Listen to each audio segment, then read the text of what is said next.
आज के दौर में जहाँ हर तरफ गवर्नेंस के नए मॉडल्स पर डिबेट्स होता है, वहाँ एक सवाल बार बार उभर कर सामने आता है, क्या इस्लाम डेमोक्रेसी को सपोर्ट करता है? और जब हम इस सवाल का सामना करते हैं तो इसका जवाब एक्सट्रीम्स में चले जाता है। कोई कहता है कि जनता की राय की कोई अहमियत नहीं, उनकी जो ओपिनियंस है उनकी कोई अहमियत नहीं। लेकिन असल में अगर थोड़ा गहराई से समझे तो तस्वीर कुछ और ही नज़र आती है दोस्तों। और शायद इस सवाल का जवाब हमें सिर्फ पॉलिटिकल साइंस से नहीं बल्कि तारीख और उसूल दीन से मिल सकता है। कुरान करीम में सूरा शूरा में एक आयत है, अगर उसके पर्सपेक्टिव से देखा जाए तो कहा गया है कि वह अमरुहुम शूरा बैनहुम, यानी सहाबा रज़ियल्लाहु अन्हुम का आपस में मामलात, उनके जो आपस में काम करने का तौर तरीका आपस में मशवरे से तय होता था, जो एक सीधा इशारा है कि इस्लाम हुकूमत के फैसलों में लोगों के आरा को, लोगों के ओपिनियंस को अहमियत देते हैं। और दोस्तों, आप अलैहिस्सलाम ने भी अपनी ज़िंदगी के अहम मकामों पर मशवरा लेना अपना सुन्नत बनाया है, चाहे वो ओहद का डिसीजन हो या मदीने में सोशल स्ट्रक्चर का निर्माण। आप अलैहिस्सलाम अपने आसपास के लोगों से मशवरा किया, उनकी बातों को सुने और कई मरतबा उनकी मशवरा अपने राय पर, अपने ओपिनियंस पर तरजीह भी दी।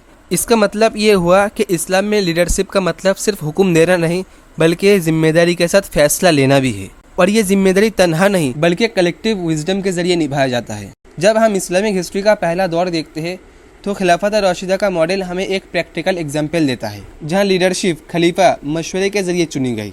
हज़रत अबू बकर सिद्दीक रज़ियल्लाहु अन्हु की बैअत भी एक कंसेंसस प्रोसेस का हिस्सा थी। इसी तरह हज़रत उमर इब्न खत्ताब रज़ियल्लाहु अन्हु का इंतखाब भी एक मशवरे से तय हुआ और उनके बाद के खुलाफा भी किसी न किसी फॉर्म ऑफ पब्लिक कंसल्टेशन के जरिए सामने आए, जो कि पूरी मॉडर्न इलेक्शन सिस्टम की नकल तो नहीं लेकिन पब्लिक अप्रूवल, अकाउंटेबिलिटी और अदल पर बेस्ड थी, जस्टिस पर बेस्ड थी। और ये तो किसी भी अच्छे गवर्नेंस सिस्टम का कोर वैल्यूज होती है। मगर अगर हम आज के ज़माने की बात करें तो दुनिया के डेमोक्रेटिक कंट्रीज जैसे नॉर्वे, स्वीडन, जापान, ये सब एजुकेशन और सेल्फ फ्रीडम में काफ़ी आगे है। यूएनडीपी की 2023 ह्यूमन डेवलपमेंट रिपोर्ट के मुताबिक दुनिया के टॉप 10 कंट्रीज जो है वो डेमोक्रेटिक कंट्री है। लेकिन मुल्कों के सोशल सिस्टम चूँकि सेकुलर फ्रेमवर्क्स पर बेस्ड होती है, इसलिए लॉ और रिलीजन अलग चलती है, लिहाजा कई सारे और रूल्स भी सामने आ जाते हैं जो किसी भी ट्रेडिशनल या रिलीजियस वैल्यू से मिल नहीं खाती, जैसे same sex marriage, alcohol normalisation, gender identity reforms. इस्लाम इस तरह की आज़ादी को यूनिवर्सल फ्रीडम नहीं मानता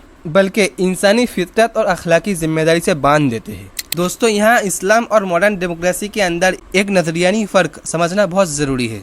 इस्लाम में लॉ डिवाइन है, चेंजेबल नहीं, जबकि डेमोक्रेसी में लॉ लोगों के मेजॉरिटी वोट के जरिए बदला या चेंज किया जा सकता है। मिसाल के तौर पर सेम सेक्स मैरिज को ही क्यों ना ले लीजिए। एक आदमी भले ही वो कोई भी रिलीजियस ना मानता हो, किसी भी धर्म को ना मानता, लेकिन अगर वो नेचर पर बाकी रहेगा, अगर वो फितरत पर बाकी रहेगा तो मरते मरते कभी LGBTQ या सेम सेक्स मैरिज को एक्सेप्ट नहीं करेगा कि एक आदमी आदमी के साथ सेक्स करे या एक औरत औरत के साथ सेक्स करे। ये फितरत के खिलाफ है, नेचर के खिलाफ। इसलिए इस्लाम जगह जगह पाबंदियाँ लगाते हैं ताकि इंसान फितरत पर बाकी रहे, नेचर पर बाकी रहे। दूसरी तरफ कुछ इस्लामिक कंट्रीज जैसे पाकिस्तान, इजिप्ट या बांग्लादेश, ये सब अपने ऊपर डेमोक्रेटिक सिस्टम का लेबल लगाकर चलते हैं, लेकिन वहाँ भी या तो मिलिट्री इंटरफेरेंस होती है या पॉलिटिकल इंस्टेबिलिटी। तो ये कहना मुश्किल हो जाता है कि डेमोक्रेसी फेल हो रही है या उसकी इम्प्लीमेंटेशन। ऐसे में इस्लाम हमें एक बीच का रास्ता दिखाता है, जहाँ लॉ अल्लाह का हो लेकिन गवर्नेंस कंसल्टेटिव या अकाउंटेबल होती है। फॉर एग्जाम्पल, एक वाकया सुनिए। हज़रत उमर इब्न खत्ताब रज़ियल्लाहु अन्हु जब खलीफा थे तब मेंबर पर खुतबा दिया करते थे और उनको ये बात पसंद नहीं आई थी कि औरत को ज़्यादा से ज़्यादा महर दिया जाए। तो हज़रत उमर रज़ियल्लाहु अन्हु फरमाया, लोग महर में हद से ज़्यादा इजाफा कर रहा है। अगर ज़्यादा महर इज्जत की बात होती तो आप अलैहिस्सलाम सबसे ज़्यादा इसका मुश्ताक होते, मगर उन्होंने कभी भी 400 दिरहम से ज़्यादा महर नहीं दिया। लिहाजा मैं उमर मेंबर से हुक्म देता हूँ कि कोई भी शख्स 400 दिरहम से ज़्यादा महर ना लगाए या महर ना दे। इतने में एक औरत खड़ी हुई और सूरा निसा की 20 नंबर आयत पढ़कर सुनाई और फरमाया, अल्लाह ने जब किसी औरत को किंतार भर महर देने की इजाज़त दी है तो आप कैसे इसमें पाबंद लगा सकते हैं। दोस्तों, आयत में था कि तुमने उनमें से किसी को ढेर सारे महर दिया हो तो भी उनमें से कुछ वापस ना लो।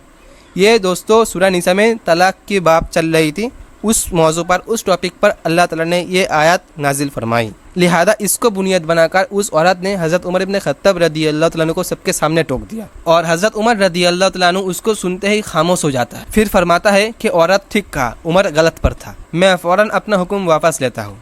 इसी तरह अब्बासिया एरा में भी अब्बासिया दौर में भी जब बगदाद इल्म का मरकज़ बना हुआ था ना, उस वक्त भी फुकहा और स्कॉलर्स जो थे बादशाह या हुक्मरानों के डिसीजंस में एक्टिवली कंसल्ट किया जाता था। लिहाजा इन सब बातों को सामने रखकर ये कहा जा सकता है कि इस्लाम डेमोक्रेसी के उस मॉडल को फॉलो करता है, उस मॉडल को सपोर्ट करता है जहाँ इंसाफ हो, अवाम की बातें सुनी जाए, मशवरे से फैसला तय हो, लेकिन वो सब कुछ अल्लाह के हुक्मों के अंदर हो।